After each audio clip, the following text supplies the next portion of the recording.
didn't think I would go this route, but I wanted to make a video which is a review of a shoe, like of a running shoe.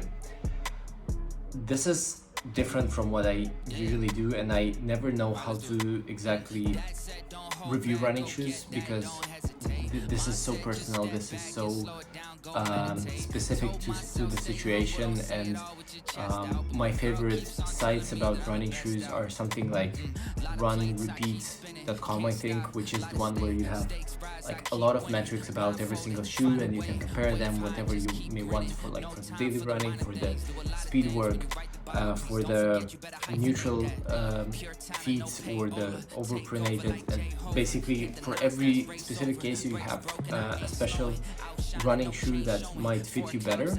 But this is something that I got myself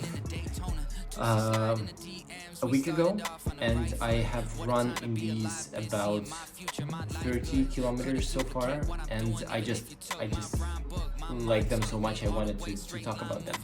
So I typically don't like Asics, and this is something that I just never can do anything about. Like, they typically fit me very poorly, and I never ran in those. But like, as soon as I tried those on, I thought like, okay, this is something different. So this is called Gel Windhawk 4, and what is special about this shoe, I think, is that there is nothing special. This is such a generic running shoe that looks like it's, I don't know, like 10 years old in terms of the design, and it is probably so, because if you Google the reviews, the latest ones that I could find was like from 6-7 years ago. So this is not a new model. This is something that is not, it's probably not very popular and not very widespread, I guess. It's very hard to tell because this is not a new shoe, and what is special about this shoe is that it's very generic, and it cost me 50 euros at Decathlon. So for 50 euros you get a running shoe that, if it fits you well, it's a perfect daily running shoe that can go from anywhere from 7, 6, 5-minute kilometers, or whatever that is in minutes per mile. But like, this is a perfect daily running shoe because there's literally nothing that, it's not too soft, it's not too hard, it's not super springy, it's not like, if it fits you well, that is a no-brainer. It has these like very thick, kind of old style of shoelaces, which is, I mean, it doesn't look modern because usually now they all use like these flat ones, but like, they don't untie, they don't get undone. So like, it just works very well, and you can just go in them, run in them, and not think about anything really. So yeah, I've done a few runs, I've done a few slower ones. Today I had one where there was a few kilometers at around like 440 per kilometer, which is kind of my faster, maybe somewhat around a marathon pace, which I never ran a marathon, but like it's definitely slower than a half marathon.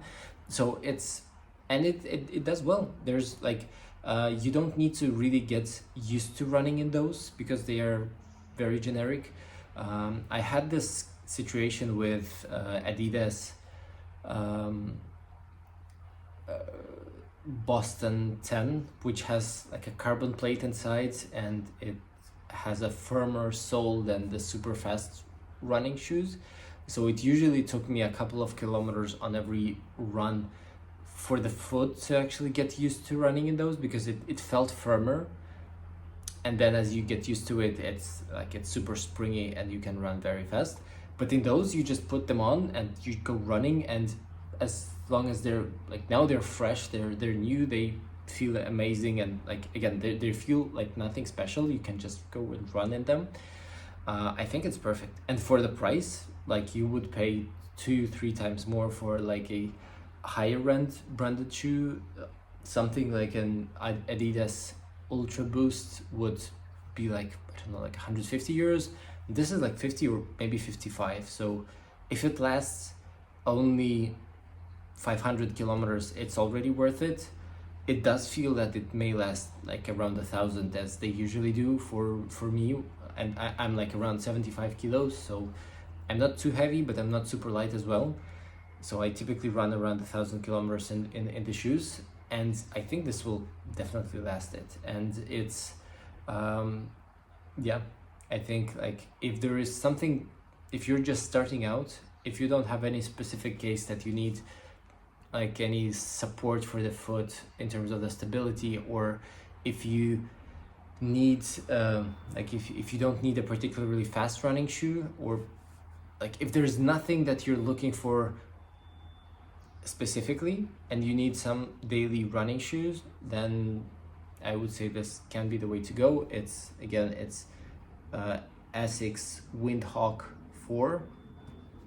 I had no idea about those until I just tried them on, and yeah, and those are going well. So yeah, hit the like button, subscribe, and in a week almost I'm going to be racing. So this weekend I'm going to be doing some longer training with trying in some nutrition, so something as similar as I can to the race nutrition, and then in a week from that I'm going to be racing the triathlon. See ya.